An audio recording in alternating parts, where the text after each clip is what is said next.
प्रस्तुत है सुनीता द्विवेदी के द्वारा लिखी कहानी जिसका शीर्षक है आहुति। हरे भरे बड़े देवदार के पेड़ों के बीच छोटे छोटे पहाड़, घुमावदार रास्ते, जहां तक नजर जाए बस हरियाली ही हरियाली। ताजी हवा के साथ साथ इस सौंदर्य से पूर्ण वातावरण में बसे छोटे से गांव के बगल से बहती हुई नदी की घरघराहट ऐसी महसूस हो रही थी जैसे कि हम परियों के लोक में रह रहे हों। लगता था कि ये परियां दिन के समय छुपी रहती हों, पर रात होते ही जब सारे ग्रामवासी नींद के आगोश में चले जाते हैं तब वह बादलों में मौजूद अपने अपने घरों से निकलकर नदी की धार में जल क्रीड़ा करने को आ जाती हैं। इसी खूबसूरती के बीच एक छोटे से घर के बाहर पत्थर की बेंच पर अनुमेहा बैठी हुई अपने हाथों में कागज पेन लिए कुछ लिख रही थी। उसके बिखरे हुए बाल और कुर्ते के ऊपर बंधा हुआ दुपट्टा बता रहा था कि उसका सारा दिन बहुत व्यस्तता में बीता है। तभी अनुमेहा की छोटी बहन उपमा बाहर आती है। अरे दिद्दा, आप बाहर बैठी हो, सोई नहीं? अनुमेहा: नहीं उपमा, मैं सारा हिसाब लिख रही थी। 2 बज गए हैं दिद्दा, थोड़ा आराम कर लीजिए। अब क्या सोऊंगी, चाय बनाने रखनी है, मुझे सनराइज पॉइंट पर जो जाना है। आज भी? आज तो कृष्णा की शादी है, फिर आपको ही सारा इंतजाम देखना है। 10 सालों में एक भी दिन ऐसा नहीं हुआ जब मैं नहीं गई। और तुम परेशान मत हो, सब हो जाएगा, तुम जाकर आराम करो। उपमा अंदर चली जाती है। जब वह अपने पति राजन के पास पहुंचती है तो राजन: कहाँ चली गई थी? रात में बाहर मत जाया करो, फिसलने और गिरने का डर लगता है। नहीं, मैं तो पानी पीने के लिए उठी थी, देखा दिद्दा बाहर बैठी है तो मैं जाकर उनसे बात करने लगी। राजन: इस समय भी वह जाग रही थी? हाँ, अब तो वह स्नान करने गई है, उसे सनराइज पॉइंट जो जाना है। वह अपने काम को ईश्वर की पूजा की तरह करती है। राजन: तुम्हारी दिद्दा तो अपने आशिक से मिलने जाती है, तुम लोग तो उसकी धूल हो। वह घर की मालकिन है, उसके साथ साथ ये घर तुम चारों बहनों का भी है, लेकिन वह तुम सबको कुछ नहीं समझती। उपमा: राजन, आप दिद्दा के लिए ऐसा क्यों कहते हैं? क्या नहीं जानते कि वह हम सबके लिए कितनी मेहनत करती है? जब से अम्मा बाबा गए हैं तब से दिद्दा ने ही घर संभाला है। मेरी और अनामिका की शादी भी दिद्दा ने की है। राजन: अच्छा, तुम तो उसकी ही तारीफ करोगी। अभी सुनाई देगा कि उसने अपने आशिक पवन से शादी कर ली है और घर पर कब्जा भी। उपमा: अच्छा शांत हो जाओ, घर में कल कृष्णा की शादी है, बहुत काम है। दूसरी ओर अनुमेहा चूल्हे पर बड़े से भगोने में चाय बनाने रखती है। वह चाय में एक विशेष प्रकार का मसाला डालती थी। साथ में वह नहा धोकर तैयार हो जाती है। उसने हल्के आसमानी रंग का कुर्ता पहना था जिस पर गुलाबी रंग की कढ़ाई हो रखी थी। उसके कुर्ते की एक बाजू पर रफू साफ दिखाई दे रही थी। लगता था कुर्ता बहुत पुराना है। उसके लंबे लंबे काले घने बाल कमर के नीचे तक आ रहे थे। गोल चेहरा, गोरा रंग, उसके होंठों के नीचे काला तिल और उस पर चंचल हिरन की भांति उसकी आंखें उसकी सुंदरता में 4 चांद लगा रही थी। वह चाय को एक बड़ी सी एल्युमिनियम की केतली में भर लेती है और अपने सर पर रखकर एक हाथ में सुलभ कप लेकर चल देती है। अनुमेहा याद करती है कि 10 साल पहले माँ स्वयं चाय लेकर जाती थी और 3 घंटे में ही चाय बेचकर कुछ पैसे कमा लेती थी। लेकिन एक दिन बारिश में फिसलने से वह खाई में गिर गई और फिर कभी नहीं उठ पाई।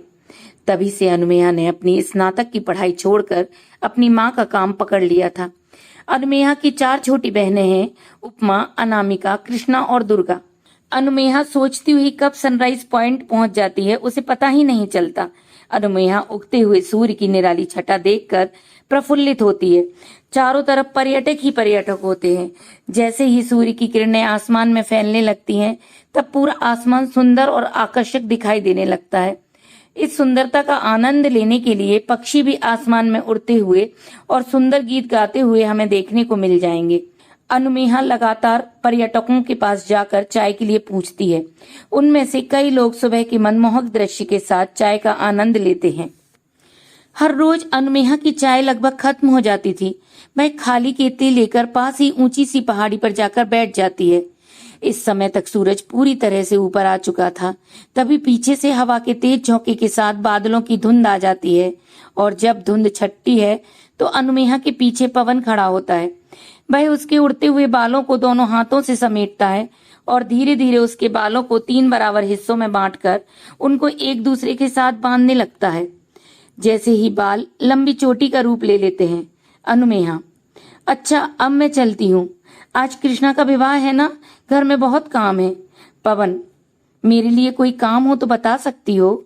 अनुमेहा, नहीं, तुम तो दिखाई भी मत देना। पवन, ऐसा मैंने क्या किया है, मैं तो बचपन से ही तुमसे मिलता हूँ। मेरे और तुम्हारे पिता बहुत अच्छे मित्र थे, दोनों एक ही कारखाने में काम करते थे, तभी उन्होंने मेरा रिश्ता तुम्हारे साथ तय कर दिया था।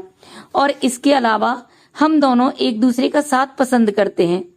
तुम अपनी जिम्मेदारियों को पूरा करो, लेकिन अपने जीवन में मुझे भी छोटा सा स्थान दो। मैं भी तुम्हारे साथ मिलकर तुम्हारी जिम्मेदारियों को उठाना चाहता हूँ। आज तुम्हारी तीसरी बहन कृष्णा का विवाह है, तुम भी अपना जीवन शुरू कर सकती हो। दुर्गा का विवाह हम दोनों मिलकर कर लेंगे। अनुमेहा, नहीं पवन, जब तक मेरी चारों बहनों की जिम्मेदारी मेरे ऊपर है, मैं अपने बारे में सोच भी नहीं सकती। अनुमेहा के नेत्रों से अश्रु तेजी से बह निकलते हैं। पवन उसके गालों पर आ रहे बालों को पीछे करता है और उसके आंसुओं को अपने हाथों से पोंछता हुआ, अच्छा आज मैं तुम्हें दूर से तो देख सकता हूँ ना, कृष्णा के विवाह पर क्या पहन रही हो, कहते हुए कागज में लिपटा हुआ एक कुर्ता उसे देता है। इसे ही पहनना, ये तुम पर बहुत अच्छा लगेगा। अनुमेहा जब वापस घर पहुंचती है, कुछ लोग कागज की झंडियां लगा रहे थे। घर के बाहर एक तरफ मंडप तैयार हो रहा था, जिसको गुब्बारों और झंडियों से सजाया जा रहा था। खाने का सामान तो 3-4 जगह बन रहा था। पहाड़ों पर विवाह में बहुत तामझाम नहीं होता, बहुत ही साधारण ढंग से सभी रीति रिवाज पूर्ण होते हैं। गांव के सभी लोग पूरे मन से समर्पित रहते हैं, सभी मिलकर विवाह का आनंद लेते हैं। अनुमेहा सभी स्थानों पर जाकर निरीक्षण कर रही थी। बारात पास के गांव से आ रही थी। पहाड़ी लोग नगाड़ा और ढोल बांसुरी पर नृत्य कर रहे थे। पहाड़ खूबसूरत जरूर होते हैं, लेकिन जैसे हर खूबसूरत फूल अपने साथ कुछ कांटे लेकर आता है, वैसे ही पहाड़ खूबसूरत होते हैं, लेकिन पहाड़ों में रहने वालों का जीवन कठिनाइयों से भरा होता है। पहाड़ों पर अक्सर पानी की कमी होती है, तो 2-2.5 किलोमीटर दूर से पानी लाया जाता है। पगडंडियों पर चलना भी सरल नहीं होता, कभी कभी भूस्खलन होने का खतरा रहता है। इन सब परिस्थितियों में भी वहां के मनुष्य कड़ी मेहनत करके अपना जीवन बिताते हैं। अनुमेहा ने बारातियों के स्वागत के लिए बिस्किट नमकीन के साथ चाय और खाने में दाल भात की व्यवस्था की थी। आसपास के लोग उसकी तारीफ करते नहीं थकते थे। कुछ बुजुर्ग कह रहे थे कि अनुमेहा ने तो बेटों से बढ़कर अपने परिवार को संभाला है। जब उसके पिता का देहांत हुआ तब वह एकदम टूट चुकी थी। अचानक उसके कंधों पर 4 बहनों की जिम्मेदारी आ गई थी। परिवार में सिर्फ औरतें ही बची थीं। समाज को लगा था कि ये परिवार तो बिखर जाएगा। कुछ कहते थे कि अगर अनुमेहा के स्थान पर एक लड़का होता तो वह पिता के स्थान पर कारखाने में काम कर सकता था। लेकिन इन परिस्थितियों में अनुमेहा ने बहुत हिम्मत से काम लिया और अपने पिता के स्थान पर कारखाने का कार्यभार ग्रहण किया। उसने अपनी चारों बहनों के लिए जिम्मेदार अभिभावक बनकर इन कठिन परिस्थितियों का सामना किया। इन वजहों से उसकी शादी, जो उसके पिता अपने मित्र के बेटे पवन से तय कर चुके थे, रुक जाती है। उस दिन से आज तक अनुमेहा ने जीवन का एक क्षण भी अपने लिए नहीं जिया था। उसे लगता था कि अगर उसकी जगह पर एक बेटा होता तो वह भी सभी बहनों की जिम्मेदारी पहले निभाता। मुझे भी अपने अम्मा बाबा के लिए बेटा बनकर दिखाना है। तभी उपमा और अनामिका तैयार होकर आ जाती है। विद्या, आप भी कपड़े बदल लीजिए, बारात आने वाली होगी। अनुमेहा, हाँ अभी बदलती हूँ। अच्छा अनामिका, तुमने कृष्णा को तैयार कर दिया ना? हाँ दिद्दा, कृष्णा एकदम परी लग रही है। अनुमेहा, अच्छा चलो मैं देखकर आती हूँ। आज मैं बहुत खुश हूँ, आज मेरी तीसरी बहन का घर संसार बसने वाला है। तभी पहाड़ी ढोल बजने की आवाज आने लगती है। अनुमेहा अंदर जाकर वही कुर्ता जो पवन लाया था पहन लेती है। अनुमेहा बैगनी रंग के कुर्ते में बहुत सुंदर लग रही थी। उसे देखकर कोई नहीं कह सकता था कि वह 30 साल की हो चुकी है। तभी पीछे से खिड़की में से पवन कमरे में आता है। अनुमेहा उसे देखकर, अरे तुम कैसे आए?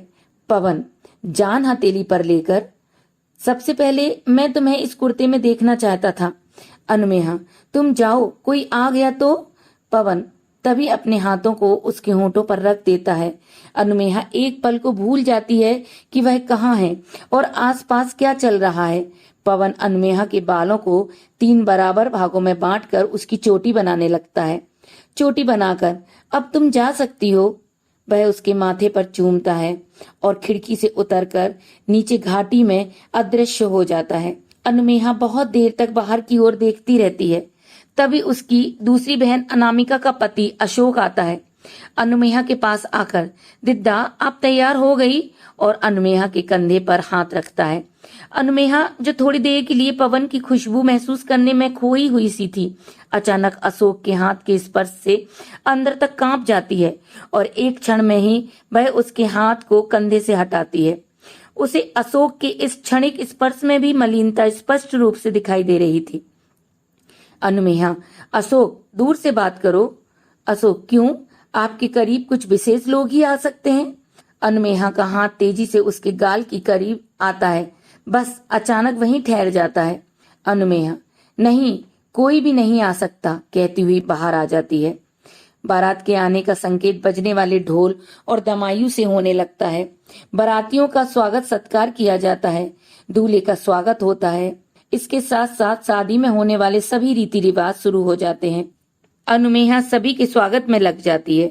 वह कृष्णा को दुल्हन के रूप में देखकर बहुत खुश होती है। शाम तक विवाह संपन्न हो जाता है। लड़के वालों की ओर से विदाई करने का संदेश आता है। विदाई होने पर कृष्णा अपने पति दीपक के साथ उसके घर पहुंच जाती है। विदाई के समय दीपक के पिता अनुमेहा की तारीफ करते हैं और उसे सारे इंतजाम के लिए धन्यवाद देते हैं। सभी ग्रामवासी भी तन और मन दोनों से अनुमेहा की मदद करते हैं। अनुमेहा को लगता है कि कई दिनों लगातार ज्वर से पीड़ित रहने के बाद आज उसे आराम मिला है। वह सारे कामगारों का हिसाब करने लगती है। सब अपनी अपनी बातों में किसने क्या पहना था, कौन क्या कह रहा था, लग जाते हैं। तभी दुर्गा एक बड़ी सी थाली में खाने की सारी चीजें जो बनवाई गई थी लेकर अनुमेहा के पास आती है। दिद्दा, खा लीजिए, मुझे पता है आपने कुछ नहीं खाया। तभी राजन और अशोक आ जाते हैं। अरे वाह, अपनी दिद्दा को खुश कर रही हो। दुर्गा, इसमें खुश करने वाली क्या बात है? दिद्दा ने कुछ नहीं खाया, वह तो काम में ही लगी रही। अनुमेहा दुर्गा को शांत रहने का इशारा करती है। अनुमेहा अशोक और राजन से कहती है, और आप लोगों का क्या विचार है जाने का? उसी प्रकार मैं उपमा और अनामिका की तैयारी कर दूं। राजन, क्या दिद्दा आप हमें भगाना चाहती हैं? हम तो सोच रहे थे कि आपका काम जो भी फैला है उसे करवाते जाएं। अशोक कहता है, बिल्कुल, अगर हम कल चले जाएंगे तो सभी लोग बोलेंगे कि लड़कियों को अकेले छोड़ गए।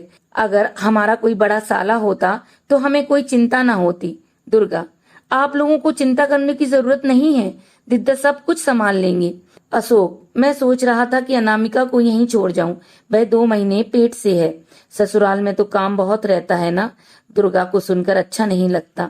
उसे पता था कि अनुमेहा कर्जे में डूबती जा रही है, उसे दिन भर काम करना पड़ता है और अनामिका तो हिलती भी नहीं है, लेकिन चुप रहती है। तभी अशोक, क्या हुआ, कोई समस्या है क्या?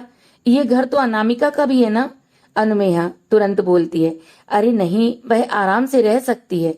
राजन, जो दूर खड़ा सब कुछ सुन रहा था, वह भी उपमा को छोड़कर जाने की बात करता है। अनामिका दोनों को हाँ कहती हुई बाहर चली जाती है। दुर्गा को अपनी बड़ी बहनों उपमा और अनामिका के अपने अपने ससुराल ना जाने वाले निर्णय पर बहुत रोष आ रहा था, लेकिन छोटी होने के नाते वह कुछ नहीं कर पा रही थी। उसे अनुमेहा की फिक्र हो रही थी। अनुमेहा ज्यादा नहीं सोचती थी, बस उसने और अधिक मेहनत करना शुरू कर दिया था। वह सुबह 3 बजे से रात के 9 बजे तक व्यस्त रहती थी। उसने कारखाने में अतिरिक्त घंटे काम करना शुरू कर दिया था। उपमा और अनामिका अपनी जिंदगी के बारे में ही सोचती थी, उन्हें क्या खाना है, क्या पहनना है। कुछ समय अंतराल बाद राजन और अशोक भी आते जाते थे। एक दिन जब सभी घर के बाहर लकड़ी की बेंच पर बैठकर चाय पी रहे थे, तभी दुर्गा सुंदर सा कुर्ता पहने, दुल्हन के रूप में गले में माला पहने एक लड़के के साथ आती है। लगता था दोनों ने अभी अभी शादी की है। दुर्गा, दिद्दा, दिद्दा कहाँ हैं आप? अनुमेहा बाहर आती है। उपमा, अनामिका, राजन और अशोक जो चाय पी रहे थे आश्चर्य से उसे देखते हैं। दुर्गा कहती है, दिद्दा हमने शादी कर ली है। अनुमेहा दुर्गा के साथ एक अधेड़ उम्र के साधारण से आदमी को देखकर, दुर्गा क्या किया तूने? इतनी जल्दबाजी में इतना बड़ा निर्णय क्यों ले लिया? बस दिद्दा, मुझे इन दोनों की तरह आपका बोझ नहीं बढ़ाना था। अनमेहा अपने आप को बहुत मजबूर और नाकाम महसूस कर रही थी। उसे अपनी खूबसूरत, समझदार, पढ़ी लिखी बहन को एक अधेड़ उम्र के आदमी के साथ मजबूरी के बंधन में बंधना कष्टप्रद महसूस हो रहा था। अनमेहा बाहर पड़ी पत्थर की बेंच पर हरी हुई सी बैठ जाती है। उसे लगा कि उसने बाबा को दिया हुआ वचन नहीं निभा पाया। तभी राजन, मुझे तो दुर्गा के लक्षण पहले से ही खराब दिखाई दे रहे थे। उपमा और अनामिका भी। देखा दिद्दा, आप तो उसे बहुत समझदार मानती थी, अब देख लिया, सबकी इज्जत को ताक पर रख दिया दुर्गा ने। अनमेहा को ये सारी बातें सूल की तरह चुभ रही थी। अनमेहा पर पवन का दबाव भी बढ़ता जा रहा था, क्योंकि पवन के पिता चाहते थे कि वह अपने गृहस्थ जीवन की शुरुआत उनके रहते हुए कर ले, लेकिन पवन को अनमेहा की ओर से स्वीकृति मिलती दिखाई नहीं दे रही थी। एक दिन वह अनमेहा के घर पहुंच जाता है। सभी उसे देखकर, अरे तुम कैसे आए? पवन, मैं तुम सबसे अनमेहा का हाथ मांगना चाहता हूँ। तभी उपमा, अरे तुम्हारी इतनी हिम्मत? तुम नहीं जानते कि कारखाने में तुम्हारे पिता की गलती से मेरे बाबा घायल हुए और उनकी मृत्यु भी। तुम्हारे पिता इसके लिए जिम्मेदार हैं। हम एक हत्यारे के बेटे के साथ अपनी दिद्दा का विवाह नहीं कर सकते। पवन, मैं बहुत प्यार करता हूँ अनमेहा से और मेरे पिता की कोई गलती नहीं है। कुछ घटनाएं अचानक भी हो जाती हैं। अनामिका कहती है, हमें कुछ नहीं सुनना, तुम जा सकते हो। अशोक कहता है, अरे इसे तो धक्के मार कर भगा दो। राजन उसे पीछे धकेलता है। पवन को ऐसा व्यवहार अंदर तक छलनी कर जाता है। वह वापस जाकर उसी पहाड़ी पर बहुत जोर से चिल्लाता है, अनमेहा, और फूट फूट कर रोने लगता है। उसी शाम अनमेहा जब कारखाने से लौटती है तो हल्के अंधेरे में, बादलों की गड़गड़ाहट और हल्की बारिश में उसे आभास होता है कि कोई उसका पीछा कर रहा है। वह बहुत तेजी से अपने कदम बढ़ाती है। पगडंडियों से ऊपर नीचे रास्ते में वह ऐसे चल रही थी मानो तेज हवाओं के चलने से आसमान में छाई घटाएं तेजी से बहती हैं। अचानक उसका पैर एक पत्थर से टकराता है और वह नीचे गिर पड़ती है। तभी वह शख्स जो उसके करीब पहुंचता है, अब तो अपने नजदीक आने दोगी? अनमेहा बहुत जोर से चीखती है, मुझे बचाओ, लेकिन बादलों की गड़गड़ाहट में लंबे लंबे देवदार के वृक्षों के बीच कोई भी उसकी आवाज को सुनने वाला नहीं था। वह रात भर पत्थरों के बीच बारिश में पड़ी रहती है। सुबह जब कुछ लोग वहां से गुजरते हैं तो बेहोशी की हालत में अनमेहा को घर लाते हैं। वैद्य आकर इलाज करते हैं। उस समय अनामिका और अशोक जा चुके थे। अनमेहा होश में आती है तो वह बहुत जोर से चीखती है, नहीं, ऐसा नहीं होना चाहिए था। उपमा उसके पास आती है। दिद्दा, आप ठीक तो हैं? क्या हुआ था? अनमेहा शांत हो जाती है। उसकी आंखें अंगारे की तरह लाल हो रखी थीं। अनमेहा ने सनराइज पॉइंट पर और कारखाने में जाना बंद कर दिया था। बस एक ही स्थान पर बैठी रहती थी। उपमा को भी अब यहाँ रहने में परेशानी हो रही थी। एक दिन सुबह उपमा कहती है, दिद्दा, मैं ससुराल जा रही हूँ, मेरी सास बीमार हैं। अनमेहा कोई उत्तर नहीं देती। उपमा अपना सामान लेकर चल देती है। जब 3 दिन बाद दुर्गा को पता चलता है तो वह अकेली ही घर आ जाती है और अनमेहा की हालत देखकर, कौन था दिद्दा, आपने पहचाना? चलो हम पुलिस से शिकायत करते हैं। मुझे बताओ, मैं जाती हूँ पुलिस स्टेशन। अनमेहा, नहीं, कहीं नहीं जाना है दुर्गा। क्यों दिद्दा, उसे सजा तो मिलनी ही चाहिए ना। अनमेहा, वह अशोक था। दुर्गा, क्या? अशोक? वह शांत हो जाती है। दुर्गा अनमेहा का बहुत ध्यान रखती है, उसे खाना खिलाना, तैयार करना, उससे बातें करना। अनमेहा धीरे धीरे उस दुर्घटना को भूलने का प्रयास करती है। अनमेहा की आंखों में पवन का इंतजार लगातार था। वह उसे सब कुछ बताना चाहती थी। दुर्गा को भी अनमेहा की स्थिति का भान था। वह चुपचाप पवन के घर जाती है जो पास के गांव में था। उसे पता चलता है कि वह तो शहर में काम करने चला गया। दुर्गा वापस आकर, दिद्दा, आप मेरे साथ चलो, मेरी ससुराल में वहीं रहना। नहीं दुर्गा, मैं यहीं रहूंगी। दुर्गा, यहाँ क्या रखा है? कौन ध्यान रखेगा आपका? अब तो पवन भी नहीं है यहाँ। अनमेहा, पवन को क्या हुआ? झटके से वह शहर चला गया है काम के सिलसिले में। अनमेहा संभल कर, क्या मैं अकेली नहीं रह सकती? तुम अपने घर जाओ, अपने पति का ध्यान रखो, वह भी बीमार चल रहे हैं। दुर्गा, हाँ, वह तो शारीरिक रूप से बहुत कमजोर हो गए हैं, लेकिन स्वभाव के बहुत अच्छे हैं। उन्हीं ने मुझे भेजा है यहाँ। अनुमेहा, दुर्गा तुम जाओ। अनुमेहा अब घर पर छोटी मोटी कढ़ाई सिलाई करके जैसे तैसे अपना जीवन चलाती है और खाली समय में पवन के विचारों में खो जाती है। अब उसके चेहरे से उम्र झलकने लगी थी। वह कमजोर हो रही थी। उसके अधपके बाल खुले ही रहते थे। उपमा और अनामिका तो अपने घर और बच्चों में बहुत ज्यादा व्यस्त हो जाती हैं। कभी कभार दुर्गा ही उसकी खबर लेने आ जाती थी। एक दिन खबर मिलती है कि दुर्गा के पति का हृदय गति रुक जाने के कारण देहांत हो गया। अनुमेहा इस वज्रपात को सहन नहीं कर पा रही थी। अनुमेहा जो कमजोर हो रखी थी, वह अपनी पूरी ताकत को समेटकर अपनी छोटी बहन दुर्गा के घर जाती है और उसे अपने साथ लाती है। अनुमेहा दुर्गा को इस कठिन परिस्थिति में बहुत संभालती है। कुछ समय पश्चात रात के लगभग 3-4 बजे बहुत जोर से पहाड़ के खिसकने की तेज आवाज आती है।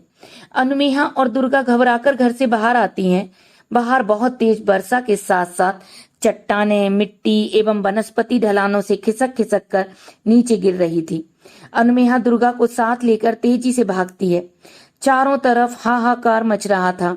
पहाड़ों के खिसकने की घटना ने गति पकड़ ली थी और बरसात के पानी की जलधारा धीरे धीरे बाढ़ का रूप ले रही थी। बड़े बड़े वृक्ष, चट्टानें ऐसे बह रहे थे जैसे कि जल की धारा छोटे से तिनके को बहाकर ले जा रही हो। अनुमेहा और दुर्गा सनराइज पॉइंट के पास की पहाड़ी पर पहुंच जाती हैं। वह बड़े से पत्थर को पकड़ लेती हैं। चारों ओर हाहाकार मच रहा था। इंसान, चट्टानें, मवेशी, वृक्ष सभी बह रहे थे। उसी पहाड़ पर पवन भी पहुंच जाता है। अनुमेहा को देखकर वह उसके हाथ को तेजी से पकड़ लेता है। तुम कहाँ थी इतने दिनों से? और अनुमेहा के खुले लंबे बालों को 3 भागों में बांटकर चोटी बनाने लगता है। अनुमेहा की आंखों से खुशी के आंसू बह निकलते हैं। पवन अनुमेहा को गले लगाना चाहता है। तभी अनुमेहा पवन से कहती है, तुम मुझे आज भी प्रेम करते हो ना? पवन, हाँ बिल्कुल। तुम्हें भरोसा नहीं है क्या? अनुमेहा, भरोसा तो बहुत है, लेकिन मैं इस जन्म में तुमसे प्रेम नहीं कर सकती। मैं तुम्हारे लायक नहीं हूँ। और दुर्गा के हाथ को पवन के हाथ में देकर तुम्हें दुर्गा का जीवन साथी बनकर उसका साथ देना है। मेरा वचन निभाओगे ना? और तेजी से जल की एक मोटी सी धारा के साथ अनुमेहा का हाथ पवन के हाथ से छूट जाता है और अनुमेहा मुस्कुराती हुई तेजी से जल की धारा में विलीन हो जाती है।